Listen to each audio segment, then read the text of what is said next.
Japanese நான் படிச்சிருக்கேன், ஆனா நேட்டிவ் ஜாப்பனீஸ் பேசுறப்ப ஒண்ணுமே புரியல அப்படிங்கிற ப்ராப்ளம் ஃபேஸ் பண்றீங்களா? இதுக்கு ரீசன் நம்ம காது அந்த ஜாப்பனீஸ் சவுண்ட்ஸ்க்கு ஃபெமிலியரா இல்லாதனால தான். உதாரணத்துக்கு பாட்டு கேட்கறத எடுத்துக்கோங்க. நம்ம ஃபர்ஸ்ட் லிரிக்ஸை ஃபோக்கஸ் பண்ண மாட்டோம், டியூனை தான் ஃபோக்கஸ் பண்ணுவோம். இதே டெக்னிக்கை தான் நேட்டிவ் ஜாப்பனீஸ் பேசுற சவுண்டை புரிஞ்சுக்கிறதுக்கும் யூஸ் பண்ணும். ஃபர்ஸ்ட் அவங்க என்ன பேசுறாங்கன்னு ஃபோக்கஸ் பண்ணாதீங்க, அந்த சவுண்ட், ரிதம், பாஸ் எல்லாம் அப்சர்வ் பண்ணுங்க. அடுத்து இன்னொரு வாட்டி அதை ப்ளே பண்ணுங்க.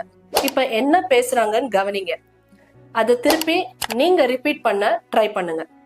இப்படி செய்ய செய்ய ஆட்டோமேட்டிக்கா நேட்டிவ் ஜாப்பனீஸ் என்ன பேசுறாங்கன்னு புரிய ஆரம்பிச்சிடணும். ஜாப்பனீஸை முறையா கத்துக்கணுமா? கீழே இருக்கிற நம்பரை கான்டாக்ட் பண்ணுங்க, நாங்க உங்களை கைட் பண்றோம்.